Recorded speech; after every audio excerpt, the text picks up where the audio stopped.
Assalamualaikum warahmatullahi wabarakatuh. Alhamdulillahi nahmaduhu wa nasta'inuhu wa nastaghfiruh wa na'udzu billahi min shururi anfusina wa min sayyiati a'malina. Man yahdihillahu fala mudhillalah wa may yudlil fala hadiyalah. Asyhadu an la ilaha illallah wahdahu la syarikalah wa asyhadu anna Muhammadan 'abduhu wa rasuluh. Allahumma shalli ala Muhammad wa ala ali Muhammad.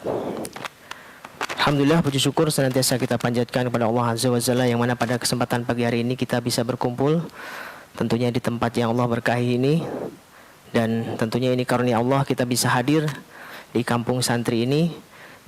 Semoga hadirnya kita ke sini, niat kita untuk menuntut ilmu salah satunya di seminar yang insyaallah tentunya sudah disiapkan oleh panitia.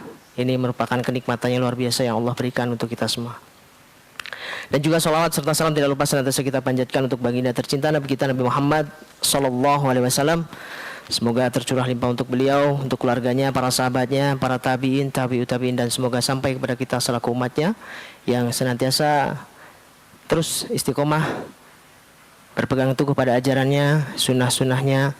Semoga kita diberikan keistiqomahan hingga akhir zaman.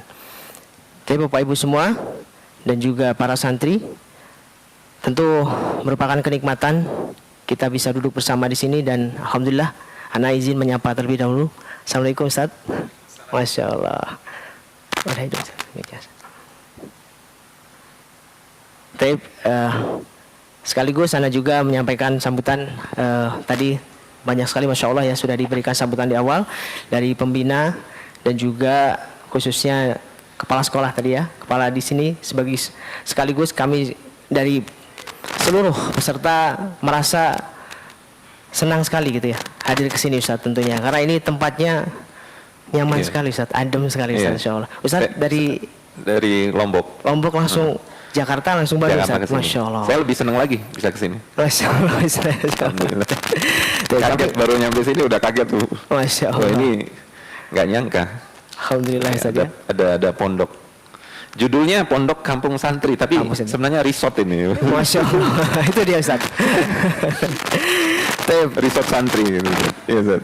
Dan juga kami mengucapkan salam hormat kepada pembina pesantren Kampung Santri Ustaz Rafiq Mustain Hafidhullah Ta'ala, dan juga mudir pesantren Kampung Santri Ustaz Irfan Abizar Hafidhullah Ta'ala, dan juga yang terlebih kami hormati juga Ustaz Johan Saputra Halim Hafidhullah, serta tamu undangan dan juga para peserta seminar. Ada yang tahu judulnya? Sebesar ini Pak judulnya Ustaz. Gede banget judulnya. Tadinya mau anak kasih hadiah Ustaz kalau ada, tapi udah sebesar ini ya mungkin Ustaz. Dan juga kami juga mengucapkan ahlan wa sahlan ya kepada siapapun, dan juga terima kasih jazakumullah khair yang telah mensupport kegiatan ini, panitia khususnya yang sudah luar biasa Ustaz menyiapkan acara ini. Masya Allah Ustaz ya. Tabarakallah. Baik, Masya Allah. Dan panitianya ini santri-santri Ustaz. Iya, itu makanya saya kaget tadi. Iya. Ternyata yang menghubungi saya selama ini seorang santri. Masya Allah. Syukur baru tahu tadi malam. Santri-santri kelas 12 angkatan 4 takhusus Diniyah Putri. Masya Allah ya. Terbaik. Dan acara ini namanya Speksal Ustaz, Seminar Pendidikan Kampung Santri. Oh, gitu. Masya Allah ya. Dan terlebih dahulu Ana perkenalkan ya, Ana Al-Haki, Ana asli Banyuwangi, cuman tinggal di Cimau, Kabupaten Bandung.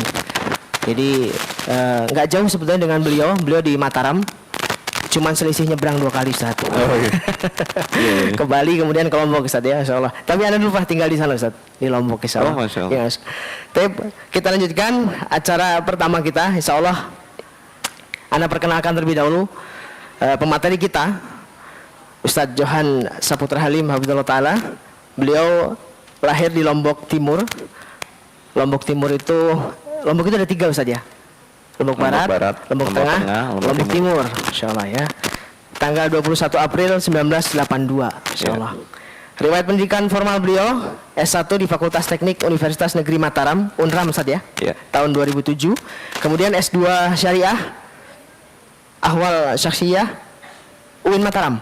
Iya, betul. Ini sebetulnya sama daerah Mataram juga ya kalau daerah Mataram ya. Mataram juga tahun 2017 ya. Iya. Kemudian pendidikan agama non formalnya beliau daurah duat sejak 2003, kemudian takhusus Ma'had Abu Hurairah Mataram 2007. Nah ini Masya Allah ya. Abu Hurairah ini terkenal Ustaz di mana-mana, insyaallah, alhamdulillah. Alhamdulillah. Dan memang cukup besar sekali ya namanya, alhamdulillah. Kemudian daurah ilmiah Masyaikh Timur Tengah sejak 2017 sampai dengan sekarang. Aktivitas beliau saat ini sebagai penulis berbagai tema keislaman di Instagram. Nanti boleh di follow beliau, Instagram beliau @johansaputrahalim. Masya Allah materinya ini kekinian juga, dengan kemudahan untuk kita bisa mengakses sesuai dengan tema kita, Ustaz. Scrollnya nanti insya Allah yang bermanfaat. Amin. Insya Allah. Kemudian beliau juga pemateri tetap di Yufid TV.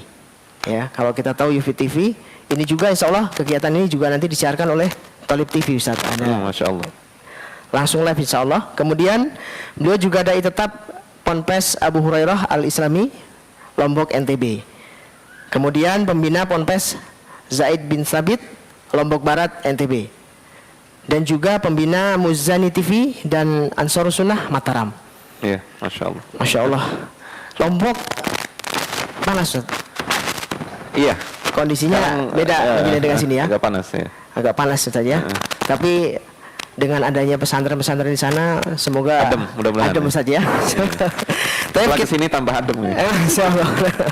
Nyampainya tadi malam, Ustaz? Nyampainya kesini tadi malam ya. Tadi malam, Masya Allah. Baik, kita langsung saja kita mulai untuk sesi pertama. Kita mulai seminar kita, insya Allah. Mohon nanti Bapak Ibu boleh mencatat materi yang Masya Allah ini. Kita mudah-mudahan bisa mendapatkan faidahnya. Dan nanti ada sesi tanya jawab juga di akhir. Bapak Ibu boleh mencatat terlebih dahulu. Nanti boleh ditanyakan langsung ke beliau di sesi akhir, insya Allah. Mudah-mudahan bisa memberikan faidah untuk kita semua. Judul seminar kita pada hari ini adalah Hidup Bukan Sekedar Scroll, Menemukan Makna di Era Digital. Kenapa sih kita harus mengadakan kegiatan ini? Latar belakangnya pertama, di era modern ini kita sudah tidak bisa lepas dari namanya digitalisasi ya. Ini telah menjadi bagian yang sulit terpisahkan dengan kehidupan kita. Adapun sebagian yang masih belum, ada sebagian, tapi mayoritas sudah menggunakan digitalisasi. Kemudian yang kedua, banyak orang yang terjebak dalam rutinitas. Dan tentunya rutinitas digital ya, semua sudah terjebak di situ, tapi tidak ada makna, kosong. Nah ini yang pentingnya. Bagaimana nanti kita, kesempatan kali ini kita akan banyak mengambil faedah dari beliau. Kemudian hingga muncul fenomena krisis makna hidup.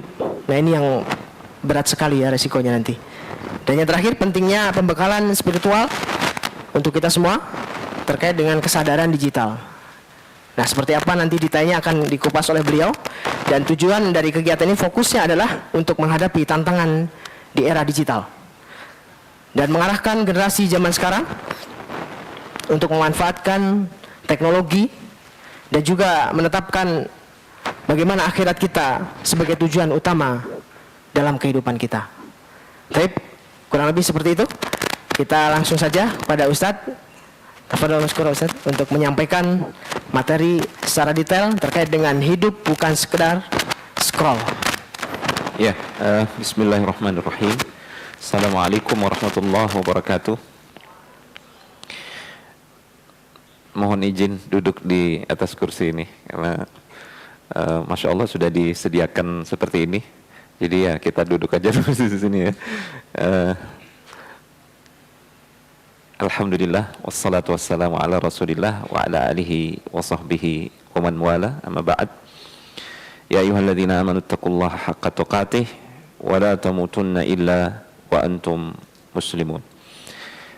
Bapak-bapak, ibu-ibu, jamaah sekalian yang dimuliakan Allah Subhanahu wa taala, terutama adik-adik santri pesantren Kampung Santri ini, atau yang lebih tepatnya pesantren Resort Santri mungkin saja. Luar biasa. Merupakan kebahagiaan tersendiri bisa berziarah ke tempat ini. Senang sekali bisa diundang dan bisa bertemu dengan ikhwah fillah. Semoga pertemuan kita pada pagi hari ini membawa keberkahan. Allah Subhanahu wa taala memberikan tambahan ilmu yang bermanfaat untuk kita semua dan juga taufik untuk selalu mengamalkan ilmu sampai kita diwafatkan oleh Allah Subhanahu wa taala. Temanya menarik sekali. Alhamdulillah saya sudah menulis makalah tentang ini Itu 89 halaman. Saya buat ringkasannya ada 44 halaman, saya sudah bagikan ke panitia. Mungkin nanti kalau detailnya tinggal dibaca saja. Mungkin saat ini kita lebih ke interaksi atau pemaparan yang agak santai aja ya. Kalau hal-hal yang sifatnya ilmiah, nukilan ilmiah itu sudah saya tulis semua di artikel tersebut. Ada 2, yang versi fullnya bisa di-download ya di Instagram saya itu, di link bio-nya, tinggal di-download di situ. Ringkasannya ada juga, saya sudah berikan ke panitia. Mohon izin, mungkin ada yang bisa bantu untuk ini, gitu ya. Mungkin bisa ke slide berikutnya ya. Langsung aja ke 2 slide berikutnya.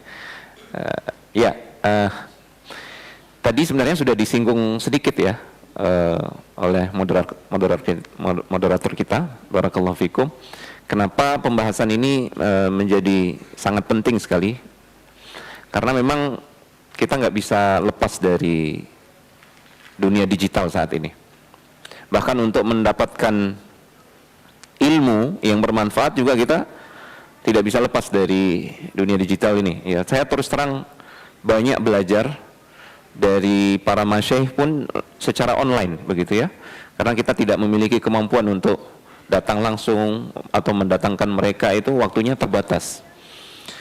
Dengan adanya teknologi ini, apalagi para masyaikh, para ulama kita juga itu ternyata Masya Allah, Allah berikan taufik, banyak yang menolong mereka menyebarkan ilmu mereka. Jadi untuk bisa sampai kepada ilmu mereka, kita pun juga harus lewat jalur ini gitu ya, digitalisasi. Tapi yang jadi masalah adalah dampak-dampak negatifnya. Dan ternyata dampak negatif ini tidak ditemukan hanya pada anak remaja saja. Mohon maaf, kita sebagai orang tua pun sekarang hanyut ya, ikut terseret arus begitu, tanpa kita sadari. Kenapa demikian? Karena ya, saya pernah ngalamin begini ya, di rumah gitu. Saya dapati anak saya pegang HP uminya. Dia ambil HP uminya. Saya larang. Ya kan?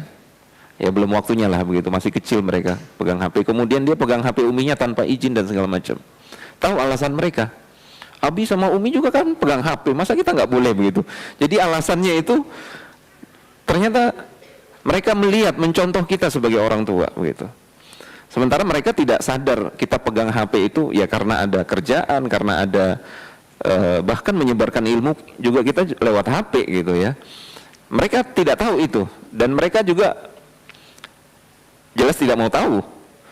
Mereka tahunya orang tuanya boleh pegang HP, masa dia nggak boleh begitu. Sehingga hal-hal yang seperti ini itu butuh sikap yang bijak dari kita, karena kita nggak bisa menghindar juga dari teknologi ini gitu. Yang jadi masalah adalah dampak-dampak negatifnya. Sekarang jangankan anak Gen Z ya, anak remaja, kita pun sebagai orang tua itu kadang-kadang baru bangun tidur itu langsung buka HP ya. Masalahnya HP itu sebelum tidur itulah yang terakhir menjadi aktivitas kita. Kita scroll HP sebelum tidur. Akhirnya akibatnya apa? HP-nya kita taruh di samping kita tidur ya. Jadi bantal guling kita lah begitu ya di zaman ini gitu. Nah, ketika kita tidur, yang pertama kali kita pegang adalah yang paling dekat dengan kita, yaitu apa? Akhirnya itu yang jadi aktivitas. Tidak terasa waktu terbuang begitu saja percuma. Makanya hasil, saya nukil di artikel itu, hasil riset, hasil penelitian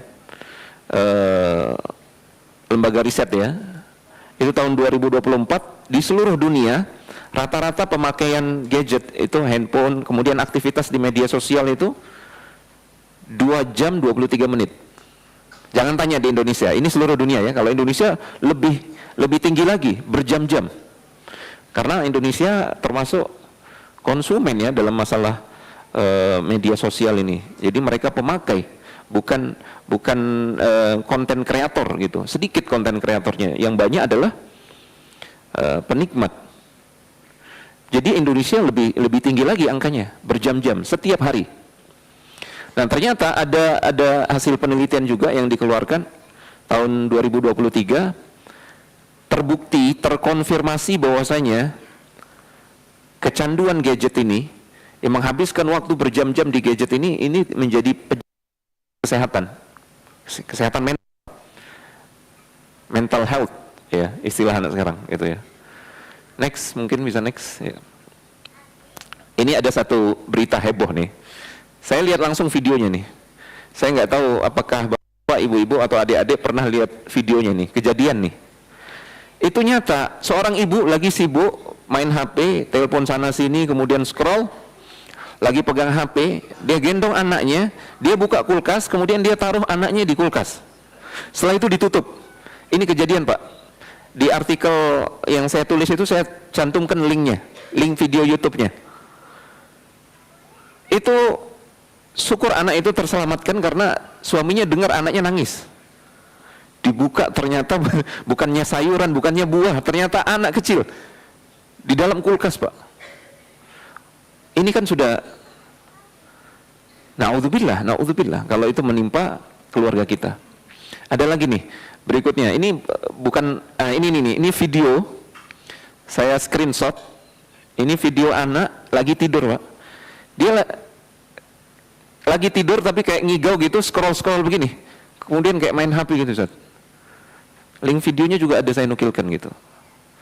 Anak sekecil itu gitu. Ada yang sampai bunuh diri.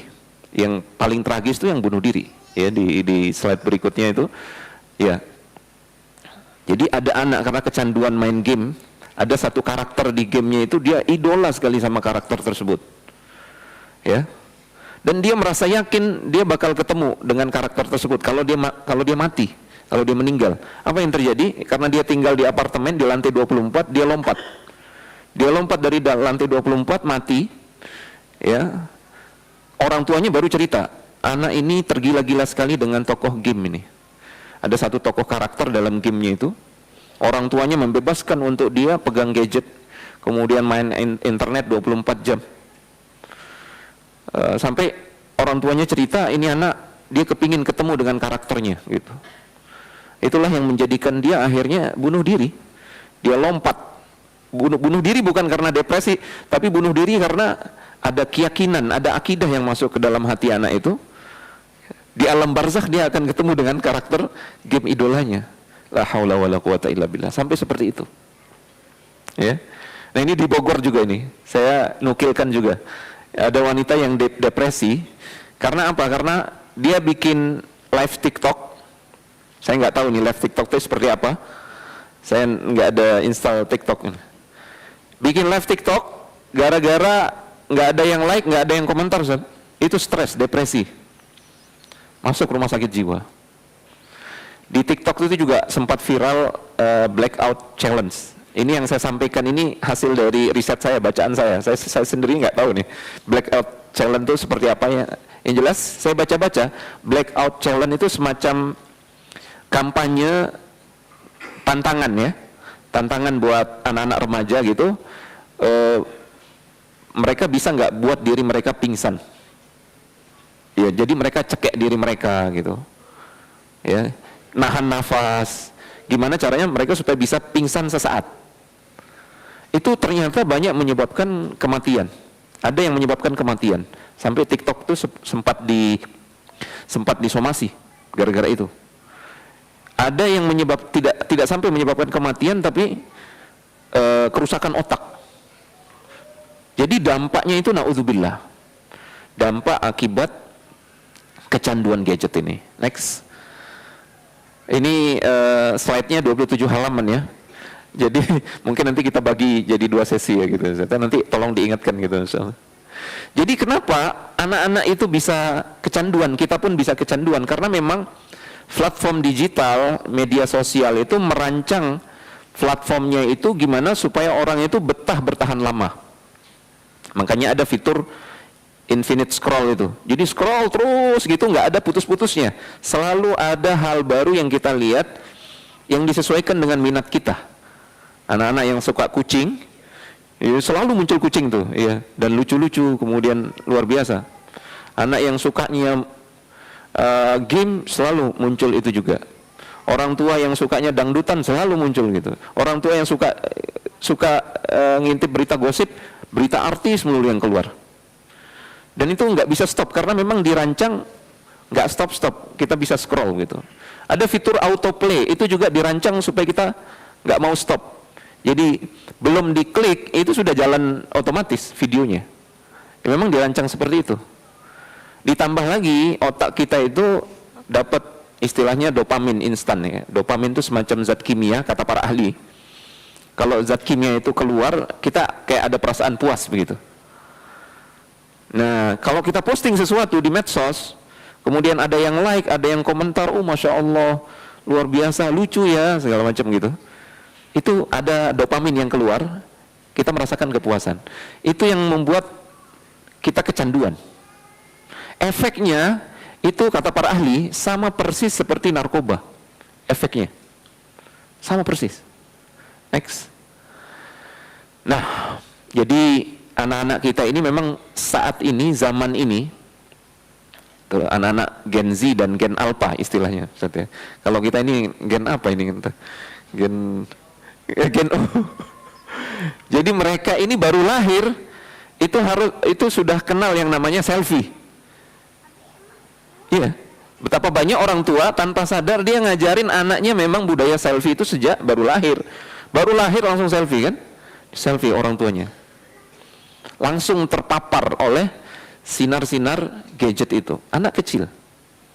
Nanti ketika sudah besar, udah gede, dikasih HP oleh orang tuanya. Tujuan awalnya supaya kamu gampang saya awasi, supaya kamu gampang saya hubungi. Kalau ada apa-apa hubungi Abi sama Umi. Tapi ternyata ada harga yang harus dibayar mahal di situ. Jadi anak-anak kita memang hidup di era ini sekarang. Ada era notifikasi, era play, scroll play, dan luar biasa. Jadi tantangannya berat, bapak-bapak, ibu-ibu. Tapi bukan berarti tidak ada solusi untuk itu. Nah, kita berkumpul di sini karena kita sadar akan dampak buruk dari hal ini dan supaya kita menemukan solusinya. Next. Bismillah. Nah, sekarang kita masuk ke membahas solusi mendasarnya. Tidak ada solusi lain yang lebih ampuh dan mujarab selain kita kembali kepada agama kita yang sempurna ini. Al-yawma akmaltu lakum dinakum wa atmamtu alaikum ni'mati wa raditu lakumul Islam madina. Jadi Allah Subhanahu wa taala sudah sempurnakan agama ini untuk kita melalui Nabi Muhammad sallallahu alaihi wasallam. Artinya sempurna apa? Artinya adalah syariat atau hukum Allah Subhanahu wa taala yang Allah turunkan pasti bisa menjawab semua permasalahan kehidupan di semua tempat, di semua generasi sepanjang zaman sampai hari kiamat, sampai menjelang hari kiamat. Ini wajib kita yakini. Kalau tidak, berarti kita belum meyakini sepenuhnya tentang kesempurnaan Islam. Termasuk permasalahan yang terjadi di zaman modern ini, yang tadi kita bahas, permasalahan kecanduan HP. Itu sebenarnya secara umum sudah ada guideline dari Rasulullah SAW, dari Al-Quran dan dari Sunnah Rasulullah SAW, sudah ada. Jawabannya semuanya sudah ada di situ. Saya bagi dia jadi 4 solusi mendasar. Yang pertama, jamaah sekalian yang dimuliakan Allah Subhanahu wa taala, adik-adik ya. Yang pertama, kita harus mengingatkan diri kita kembali akan tujuan hidup kita. Kita harus kembali kepada tujuan penciptaan kita. Tujuan Allah Subhanahu wa taala menciptakan langit dan bumi, kehidupan dan kematian. Apa sih? Apa tujuan keberadaan kita di muka bumi ini? Apakah hanya sekedar scroll gitu aja? Apakah hanya sekedar lihat berita hari ini artis fulan, artis fulana lagi ngapain? Apakah hanya sekedar itu hidup kita? Ya kan? Nah, kalau kita kembali kepada Al-Quran, kita akan dapati ada 4 tujuan inti kenapa Allah Subhanahu wa taala menciptakan langit dan bumi, kenapa Allah Subhanahu wa taala menciptakan kita, kenapa Allah Subhanahu wa taala menciptakan kehidupan dan kematian. Jawaban atas pertanyaan paling mendasar bagi kemanusiaan. Manusia ini kan terutama orang-orang barat, orang-orang yang tidak percaya kepada hari akhirat. Mereka itu banyak yang stres. Kenapa saya ada di muka bumi ini? Apa tujuan saya ada di muka bumi ini? Kemudian nanti kalau saya sudah mati, saya akan kemana? Itu mereka stres. Padahal jawabannya ada di dalam Islam, jawabannya ada di dalam Al-Quran, kitab yang paling sempurna yang Allah turunkan. Yang pertama, ada 4 ya tujuan kita itu.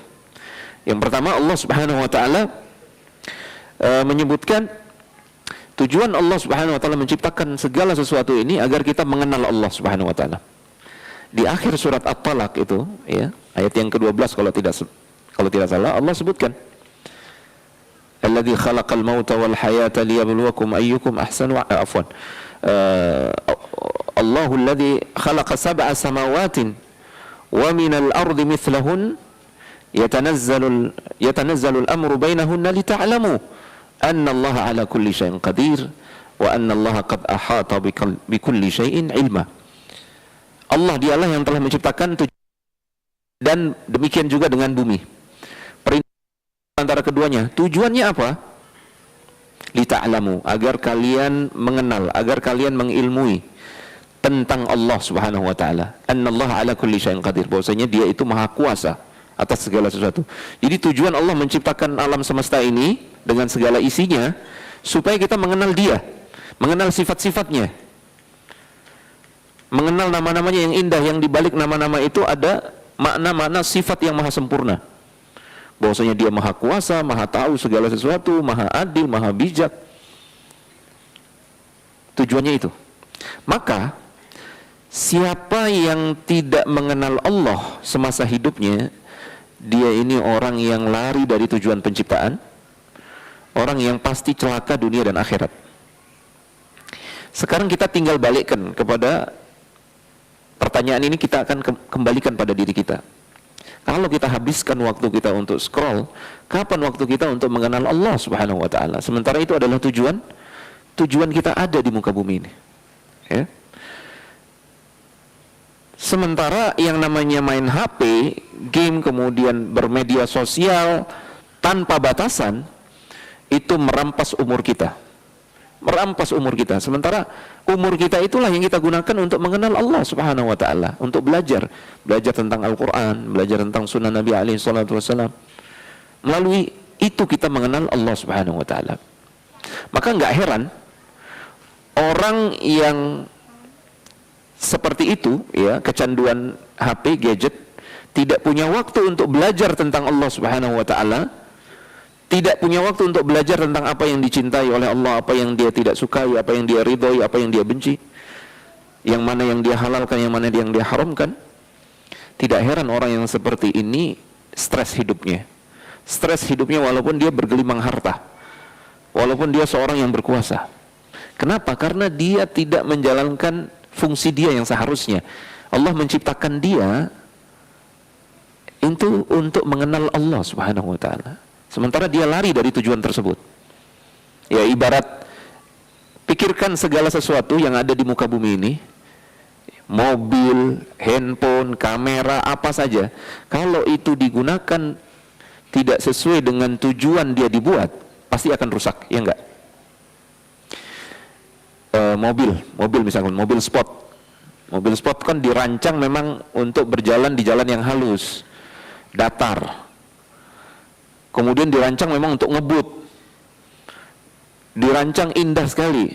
Tiba-tiba mobil seperti ini dipakai di medan yang seperti ini gitu loh, ya. Berbatu, kemudian berlumpur, tanahnya, kemudian kontur tanahnya tidak rata. Kira-kira apa yang terjadi? Rusak. Nah itu mesin. Nah kita ini jauh lebih kompleks.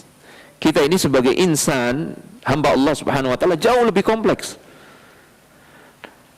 Apalagi kita, kalau kita ini hidup kemudian kita tidak menjalankan tujuan kita hidup, kita pasti rusak. Dan itu sudah banyak bukti yang menunjukkan akan hal itu. Ya, betapa banyak artis yang kaya raya, followernya jutaan, bunuh diri, ya kan? Jatuh dalam jurang narkoba, ya kan? Baru-baru ini kan banyak tuh berita viral tuh, artis fulan. Padahal kita ngelihatnya, orang ngelihatnya followernya itu sampai iri hati. Ngelihat kehidupan idolanya. Kok saya nggak seperti ini ya gitu loh. Tiap hari jalan-jalan, tiap hari ketawa. Ternyata belakangan ketangkep narkoba, gitu kan. Ternyata belakangan bunuh diri, ternyata bercerai, ternyata kacau balau rumah tangganya. Karena mereka tidak menjalankan tujuan kenapa mereka diciptakan oleh Allah Subhanahu wa taala. Itu yang pertama, mengenal Allah Subhanahu wa taala. Kemudian Al-Qur'an juga menyebutkan yang kedua, tujuan kita ada di muka bumi ini adalah untuk beribadah hanya kepada Allah Subhanahu wa taala. Wa ma khalaqtul jinna wal insa illa liya'budun. Kita hafal semua ayat ini. Tidaklah aku menciptakan jin dan manusia melainkan untuk beribadah. Ibnu Qayyim sampai menjelaskan, manusia kalau dia nggak beribadah maka hatinya gersang. Karena memang fitrah kita diciptakan oleh Allah Subhanahu wa taala condong kepada al-hanifiyah, kepada tauhid, condong untuk ingin dekat kepada Allah Subhanahu wa taala. Tapi sayangnya syaitan dengan berbagai cara, termasuk melalui fitnah-fitnah yang ada di handphone kita ini, berusaha untuk merusak fitrah tersebut. Fajtalathus syayatin, disebutkan dalam hadis seperti itu. Kita dilahirkan dalam keadaan hunafa, hanif. Fajtalathus syayatin, kemudian syaitan berusaha untuk menggelincirkan kita, ya, menggelincirkan kita dari fitrah tersebut dengan berbagai cara. Dan syaitan itu kan ada dua, ada syaitan dari kalangan jin, ada syaitan dari kalangan manusia. Ini syaitan dari kalangan manusia nih yang membuat teknologi supaya orang kecanduan. Supaya orang kecanduan. Nah, kita kalau tidak sadar akan hal ini, kita akan terus kecanduan. Makanya kita perlu kembali kepada tujuan hidup kita. Yang kedua adalah untuk beribadah kepada Allah Subhanahu wa taala. Ibadah inilah yang akan mencegah kita dari hal-hal negatif tadi. Ya, contoh dalam Al-Qur'an Allah Subhanahu wa taala sebutkan, "Innas salata tanha 'anil fahsya wal munkar." Sungguhnya salat ibadah nih kan, salat ini ibadah yang paling agung. Itu bisa mencegah dari perbuatan keji dan mungkar. Orang kalau benar salatnya, insya Allah dia bisa memfilter diri. Insya Allah dia bisa membentengi diri, mana yang bermanfaat, mana yang tidak, ketika dia main HP. Ya kalau enggak dia akan hanyut.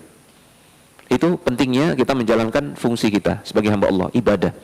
Dan ibadah itu harus karena Allah saja, harus semata-mata untuk Allah dan karena Allah Subhanahu wa taala. Ya, wa ma umiru illa ya'budullaha mukhlishina lahuddin. Nah, itu tujuan yang kedua. Kemudian yang ketiga, tujuan yang ketiga adalah untuk menjalani ujian dalam hidup ini, jemaah. Ya, di slide berikutnya kayaknya saya sebutkan ya. Nah, ini 4 tujuan kita tuh.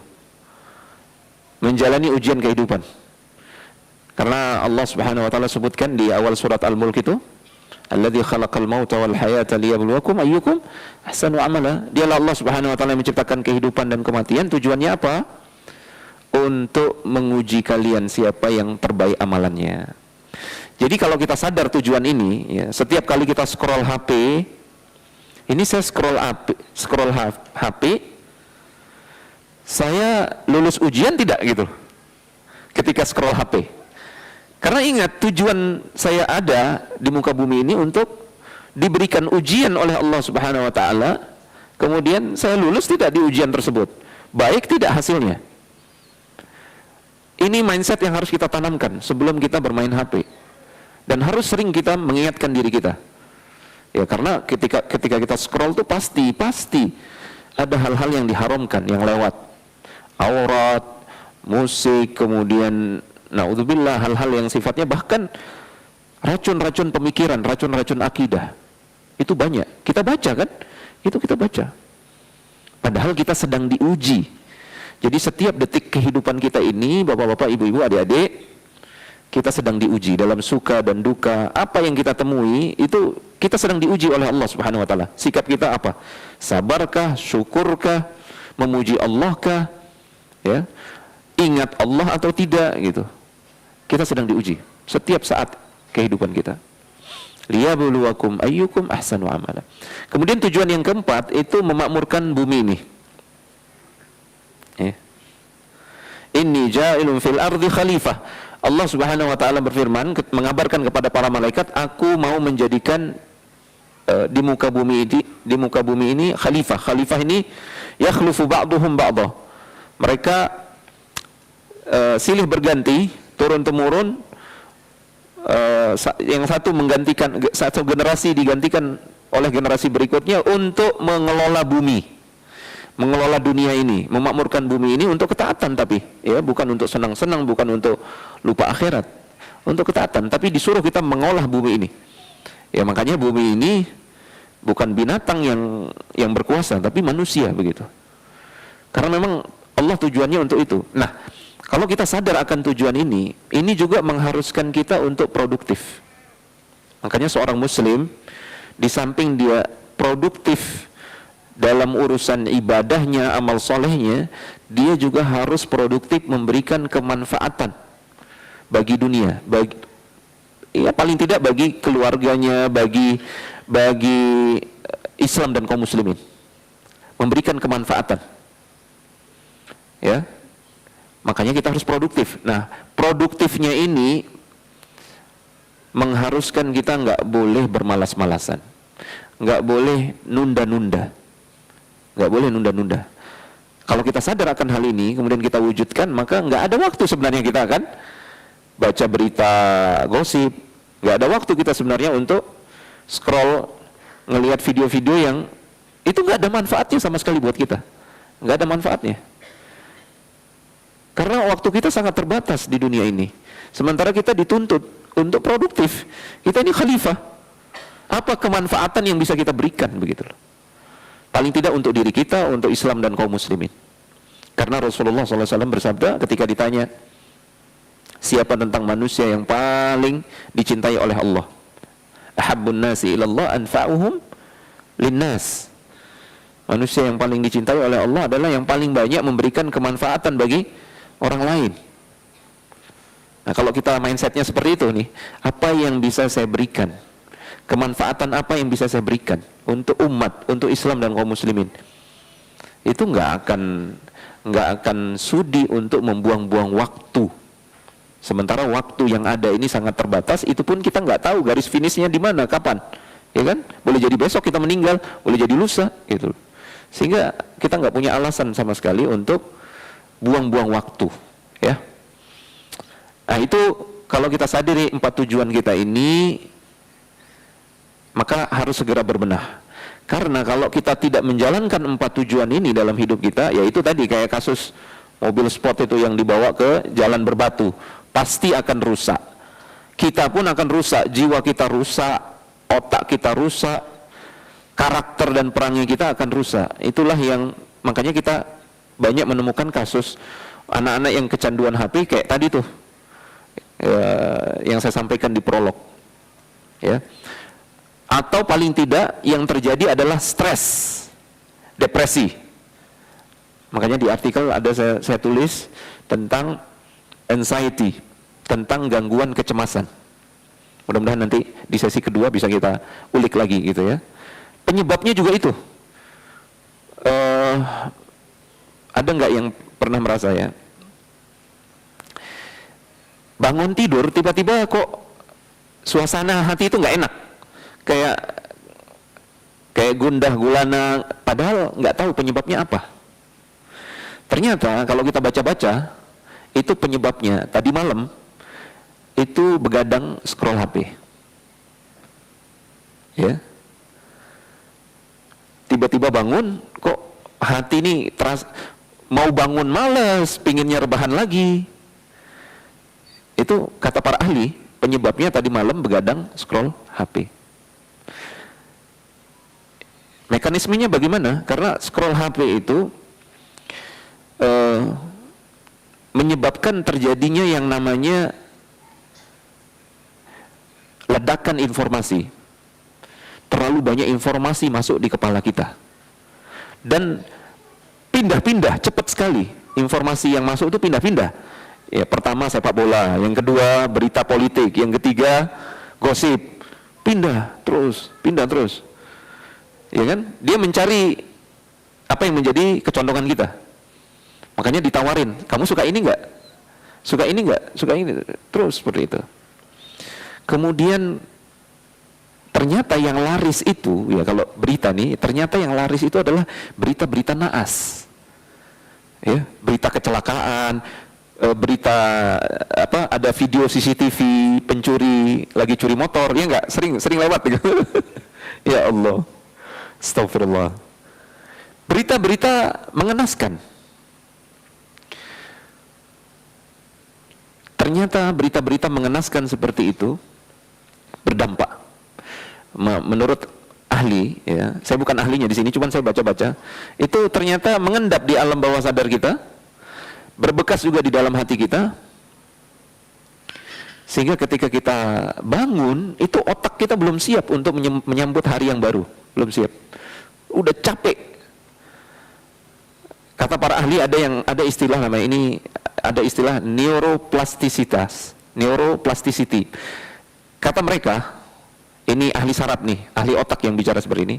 Otak kita itu ternyata seperti otot, Ustaz. Seperti otot, dia bisa dilatih, bisa dikembangkan, bisa juga menyusut. Kalau otot nggak pernah dilatih, nggak pernah gerak, dia akan menyusut. Itu juga yang terjadi pada otak kita. Ya.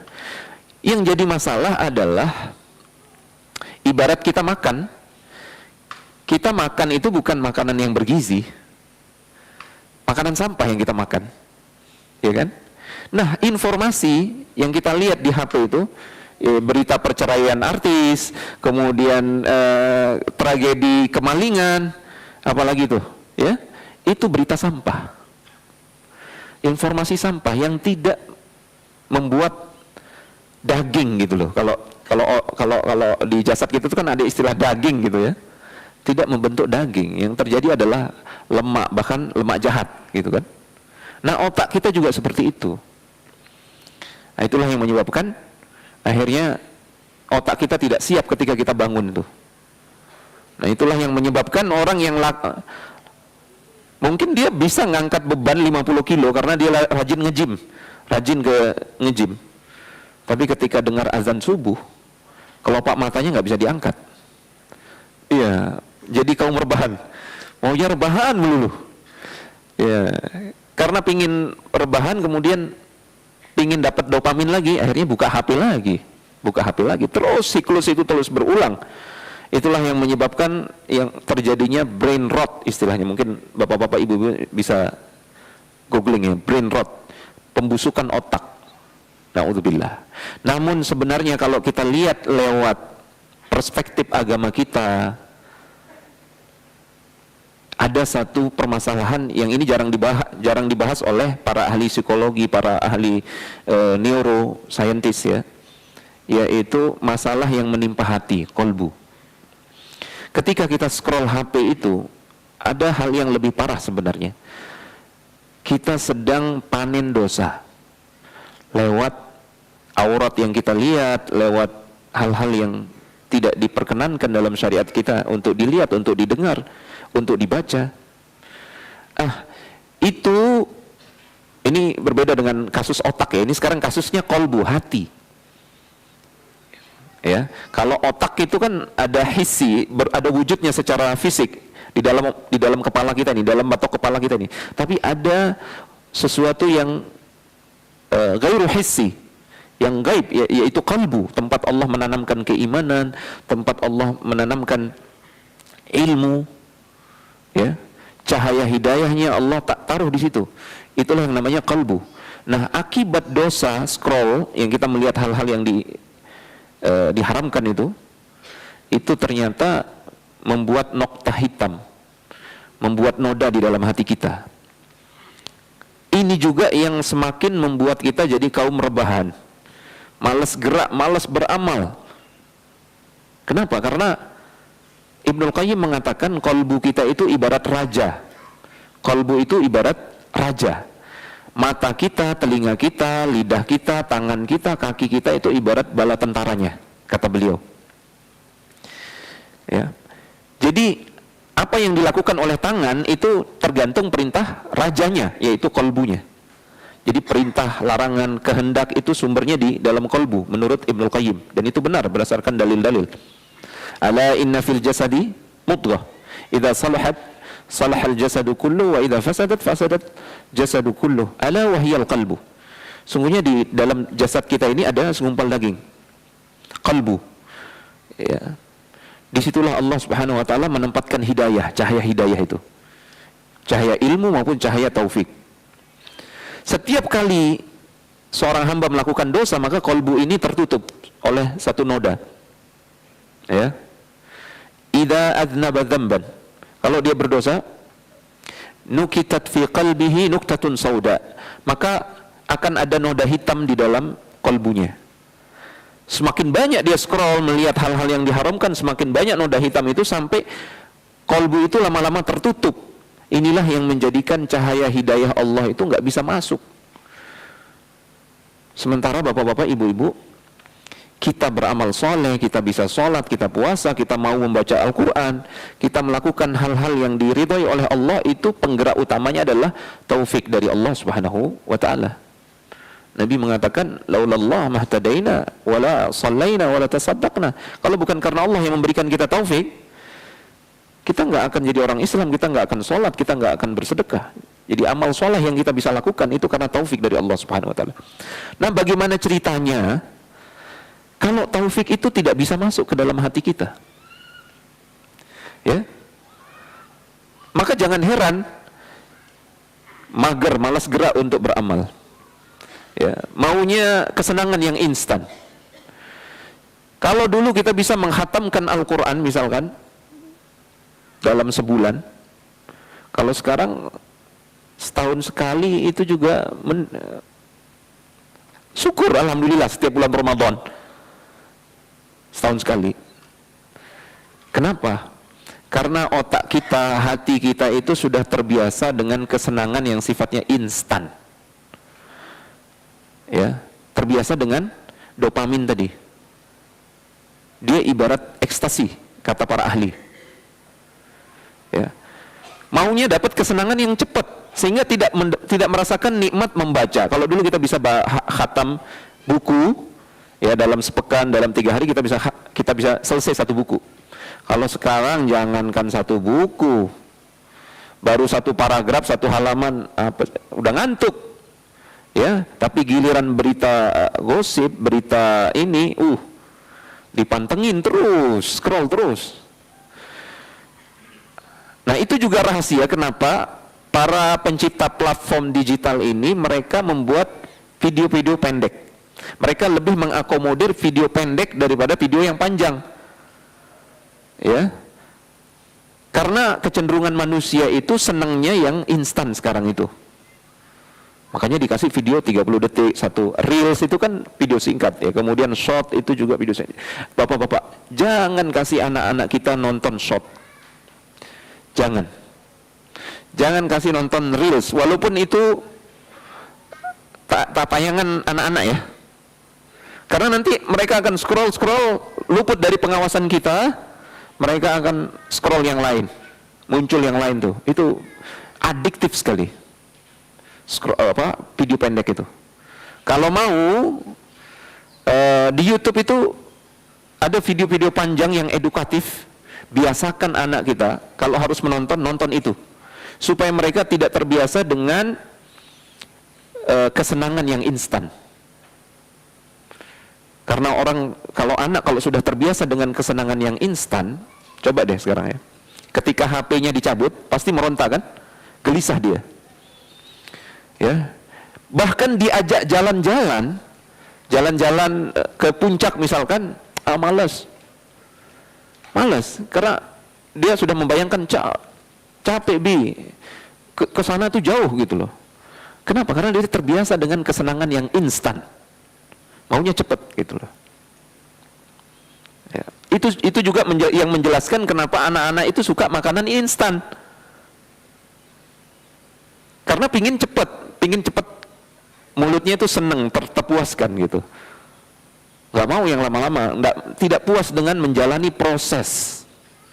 Ini yang terjadi pada generasi Z dan Alpha ini. Dan ikut-ikutan generasi Y, generasi bapaknya, ibunya, keseret sama anaknya. Otomatis Saya punya ibu, Allah, semoga Allah selalu menjaga ibu saya ya, masih sehat sampai sekarang. Orang Lombok itu, mereka kalau dari sisi makanan, nggak suka lauk manis, nggak bisa, Ustaz. Nggak bisa orang Lombok itu. Pedas, gurih, asin gitu. Tapi sekarang ada satu kehilangan yang saya rasakan kalau di rumah Umi gitu, di rumah ibu ketika beliau masak. Masakannya yang dulu. Masakan ibu saya sekarang itu manis, ngikuti selera cucunya. Ngikuti selera cucunya. Cucunya suka manis apa segala macam. Akhirnya Umi saya masak sesuai dengan selera cucunya. Akhirnya ibu saya yang dulunya nggak bisa lauk yang manis, sekarang jadi doyan yang manis-manis. Intinya maksud saya adalah kita itu keseret sama Gen Z, sama Gen Alpha ini. Kita ini keseret. Jadi kalau kita ikut keseret, siapa yang akan menasehati anak-anak kita ini, Gen Z ini? Siapa yang akan menjaga mereka? Nah, inilah pentingnya ilmu kita, pentingnya kita saling mengingatkan. Sampai mana nih waktunya, Ustaz? Mungkin sudah selesai ya? Iya. Masih ada? Sampai jam berapa kita? Iya, saya ngomongnya kesana kemari.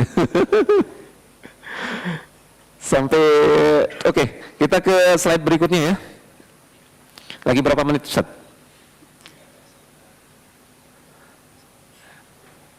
20? Baik. Berikutnya, solusi berikutnya ini berarti kolbunya yang harus diberesin, ya kan? Hati kita. Karena hati kita inilah raja. Kalau rajanya itu, bayangin raja yang kerjaannya tidur selalu, ya kan? Raja yang nggak ngelarang, nggak juga nyuruh, nggak ngatur. Bayangin raja, berarti negerinya kacau balau, ya kan? Tangan kita akan melakukan apa yang diinginkan oleh hawa nafsu, mata kita akan melihat apa yang diinginkan oleh hawa nafsu. Fawdo, kacau balau. Nah, disitulah syaitan menguasai kita. Berarti untuk menyembuhkannya harus kembali reset kalbu kita ini, hati kita ini. Ya, makanya dan cara meresetnya, cara memperbaikinya nggak boleh sembarangan, bapak-bapak, ibu-ibu. Yang paling tahu tentang kolbu adalah siapa? Allah Subhanahu wa Ta'ala yang menciptakan kolbu tersebut. Maka pendekatannya untuk menyembuhkan kolbu tersebut adalah dengan pendekatan yang diajarkan langsung oleh Allah Subhanahu wa Ta'ala. Makanya ada buku petunjuknya itu, ada manual booknya. Manual booknya itu bernama Al-Quran. Dan hadis-hadis Rasulullah SAW yang sahih dipahami dengan benar, pemahamannya para sahabat generasi yang terbaik umat ini. Itu manual, buku panduannya. Karena banyak orang sekarang ini nasallallahu salamah wal afiyah, mereka cari buku panduan yang lain, psikologi barat, ya kan? Padahal psikologi barat itu dibangun di atas hawa nafsu juga, mohon maaf ya. Walaupun ada yang benar di antara penelitian mereka itu, ya, penelitian psikologi barat itu sebenarnya mengkonfirmasi kebenaran apa yang sudah ada di dalam Al-Quran. Hanya saja metode-metode yang dikembangkan itu ada yang bertentangan dengan syariat kita. Contoh penyembuhan, healing dengan musik, healing dengan ini dan itu, bahkan termasuk meditasi. Yuk, ya. Artinya kita sebagai muslim, kita sudah punya buku panduan dari zat yang maha tahu tentang kolbu kita, karena dia yang menciptakannya. Ya. Saya bikin handphone misalkan. Siapa yang paling tahu tentang handphone tersebut? Ya pasti yang buat lah. Allah yang paling tahu. Maka kita harus kembali kepada keterangan Allah Subhanahu wa Ta'ala dan Rasulnya. Makanya nggak boleh sembarangan, harus dengan ilmu. Ya. Karena di dalam Al-Quran itu banyak disebutkan ayat-ayat semisal falamma zaghu azaghallahu qulubahum. Ketika mereka menyimpang, Allah tak jadikan tambah menyimpang kolbu mereka.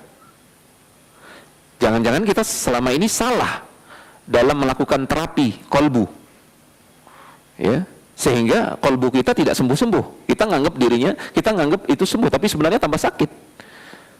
Harus kembali kepada Al-Quran, bapak-bapak. harus kembali kepada sunnah Rasulullah SAW dengan pemahaman yang benar. Pemahaman yang benar itu seperti apa? Pemahaman yang sudah dijamin oleh Allah, pemahamannya para sahabat, dan itu sudah terbukukan oleh para ulama kita.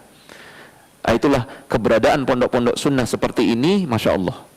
Disinilah tempat reset kolbu itu yang sejati itu. Alhamdulillah, Alhamdulillah. Ya, memang semakin banyak masalah di akhir zaman ini, tapi Allah Maha Adil. Allah munculkan juga obat-obatnya. Semakin menjamur juga, alhamdulillah, pondok-pondok sunnah, Ustaz. Alhamdulillah, alhamdulillah. Baik. Allah Subhanahu wa taala menyebutkan di dalam Al-Qur'an, kalau kita berpaling dari manual book ini, dari Al-Qur'an dan sunnah ini, maka yang terjadi justru sebaliknya. وَمَنْ أَعْرَضَ عَنْ ذِكْرِ فَإِنَّ لَهُ مَعِيشَةً ضَنْكَ وَنَحْشُرُهُ يَوْمَ الْقِيَامَةِ أَعْمَى. Siapa yang berpaling dari peringatanku, peringatan Allah adalah Al-Quran, kemudian sunnah yang Allah turunkan kepada Rasulullah SAW. Siapa yang berpaling kemudian memilih jalan yang lain, walaupun niatnya untuk healing, untuk memperbaiki diri, maka Allah akan memberikan kesempitan hidup, gelisah hatinya, sempit dadanya. Ya, makanya nggak heran banyak juga ahli-ahli kejiwaan yang bunuh diri. Ada tuh, silahkan dicari di Google. Ya, psikolog ahli kejiwaan bunuh diri karena mereka tidak menemukan ketenangan. Ya, sementara sumber ketenangan itu adalah Al-Quran. Shifaun wa rahmatun, shifaun, ya, Allah Subhanahu wa taala sifatkan Al-Quran itu sebagai syifa, penyembuh, obat yang bisa menyembuhkan. Ya, wa rahmatul lil mu'minin, syifa'un lima fis sudur wa rahmatul lil mu'minin, sebagai rahmat bagi orang-orang yang beriman. Nah, kemudian tadi sudah kita jelaskan kolbu itu ibarat raja, dan kolbu sakit karena dosa. Dia sakit karena dosa. Nah, kemudian, langkah berikutnya setelah kita pegang konsepnya, harus kembali kepada tujuan hidup, kemudian kita harus perbaiki hati kita. Butuh juga di dalam kolbu itu menguatkan niat, tekad. Karena hadisnya jelas, innamal a'malu bin niat. Setiap amal itu bergantung kepada niat. Makanya Allah Subhanahu wa taala terkadang memberikan hasil itu tanpa proses yang besar. Terkadang, ya. Cukup dengan niat. Terkadang Allah Subhanahu wa taala, Allah itu maha bersyukur. Cukup dengan niat, tapi Allah kasih hasil yang luar biasa. Kisah tentang pembunuh 100 jiwa, ya kan?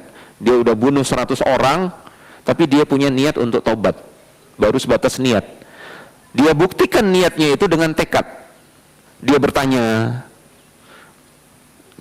kepada orang-orang yang dianggap berilmu. Kemudian orang yang berilmu itu menunjukkan, oh enggak, kalau kamu mau hijrah, kamu mau berubah, kamu harus pindah dari kampungmu itu.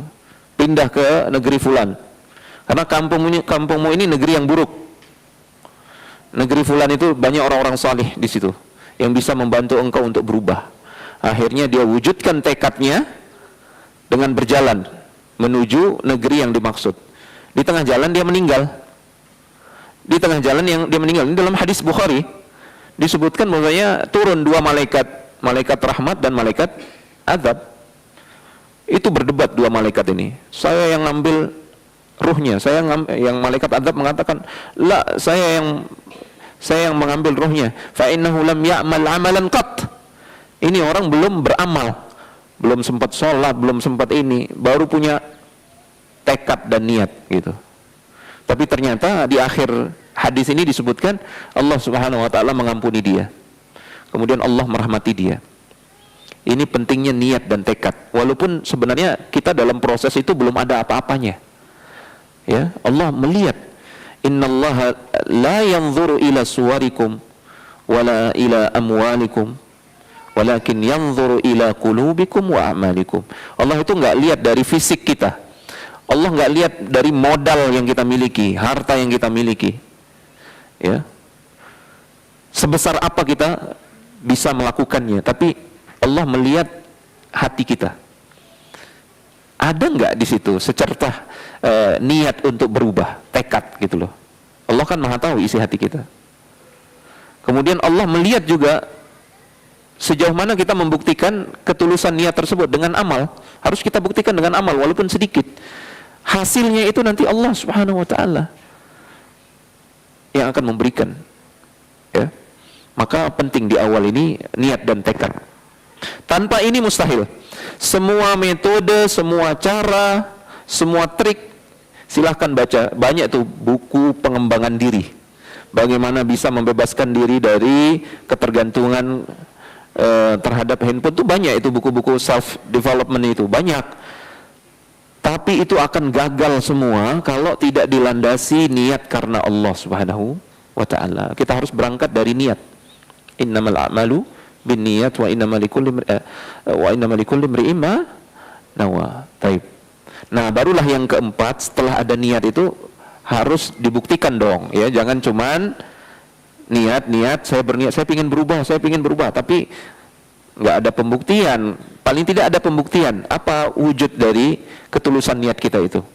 Ya, bisa dengan, paling tidak dengan bertanya, fas'alu ahla dzikri in kuntum la ta'lamun. Tanya kepada orang yang berilmu, tanya, hadiri majelis-majelis seperti ini, ya, datangi para ustadz, minta nasihat mereka. Ada upaya. Kemudian kita harus belajar, nggak boleh berhenti belajar. Imam Ahmad, beliau sampai mengatakan belajar ilmu agama Allah Subhanahu wa taala itu minal mahbarah ilal maqbarah, sampai kita di liang lahat, sampai kita mati, itu baru kita berhenti belajar. Dan termasuk belajar ini juga yang akan mengambil kembali waktu kita yang dirampas oleh scrolling itu. Mau nggak mau, ya. Nah, orang yang banyak waktunya untuk scrolling itu biasanya memang nggak belajar, nggak ada waktu untuk belajar, nggak menuntut ilmu, nggak datang ke majelis ilmu. Termasuk dalam hal ini menghafal, bapak-bapak, ibu-ibu, menghafal. Sekarang ini baru diakui nih, hasil-hasil penelitian terbaru. Ternyata menghafal itu bisa menyembuhkan dari penyakit brain rot tadi, kebusukan otak akibat scroll HP itu.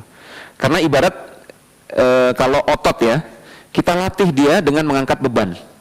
Nah, dengan menghafal, melakukan pengulangan, kemudian otak berusaha untuk mengingat apa yang sudah diulang, ibarat kita melatih otot kita. Dia semakin kuat, semakin berkembang. Itu yang konsep neuroplasticity itu seperti itu. Ya, maka jangan diremehkan menghafal. Di sini ada menghafal jelas, Ustadz, ya, pastinya. Masya Allah, alhamdulillah. Itu melindungi otak anak-anak kita, mengembangkannya bahkan jauh lebih baik lagi.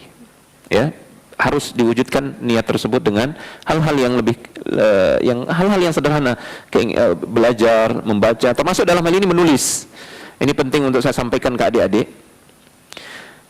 Saya ketika di 1 pekan kemarin, baru kalau nggak salah 3 hari atau 4 hari yang lalu, baru sempat punya waktu untuk menulis. Tapi saya selalu mewajibkan diri saya, sebelum tahlir, sebelum memberikan muhadharah, saya harus menulis. Saya menulis. Maka saya menulis materi ini 89 halaman, ringkasannya 44 halaman. Tujuannya bukan apa-apa, bukan ini. Saya juga ingin menjaga diri saya dari brain rot itu, kerusakan otak itu. Karena usia saya sudah tidak muda lagi. Saya sudah kepala 43, mau 44, bentar lagi 45, bentar lagi 50, Ustaz. Kalau kita nggak rajin baca, kemudian kita menulis ringkasan apa yang kita baca, ini otak kita lama-lama tumpul, menyusut otak kita. Maka tulis apa yang bisa ditulis. Misalkan, makanya termasuk, walaupun kita sudah tua, ini nasihat termasuk buat orang yang sudah tua juga. Karena banyak, mohon maaf nih orang tua, ya, hadir kajian, Masya Allah, duduk di belakang, kemudian tidak membawa catatan. Bukannya tidak boleh, ya, bukannya tidak boleh, tapi sebenarnya kalau kita mencatat, itu sebenarnya kita sedang berusaha menghindari penuaan pada otak kita. Itu sangat penting sekali. Sangat penting sekali. Di samping juga kata para ulama, qayyudul ilm bil kitabah, ikatlah ilmu dengan menulisnya. Ini salah satu cara untuk meraih keberkahan ilmu juga begitu. Dan itu adalah umur kedua kita.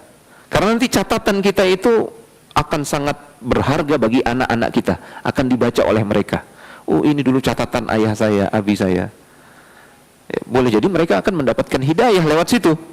Itu jadi pahala tambahan buat umur kedua kita setelah kita diwafatkan oleh Allah Subhanahu wa taala. Kemudian yang terakhir dari solusi mendasar ini, segera lakukan sekarang juga, jangan taswib, jangan menunda-nunda.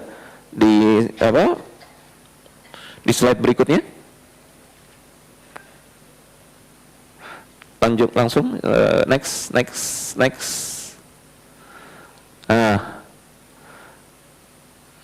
Oke, intinya langsung berbuat ya. Insya Allah nanti mungkin ini di sesi kedua. Saya mohon maaf kalau ada hal-hal yang kurang berkenan yang tersampaikan, atau kalau ada hal yang kurang difahami, saya juga mohon maaf. Kita bisa diskusi. Wallahu ta'ala alam. Saya kembalikan ke moderator. Barakallahu fikum. Masya Allah, jazakallah khair Ustaz. Luar biasa ya, generasi milenial sama generasi kolonial Ustaz mungkin ya. Kita baru ini kolonial.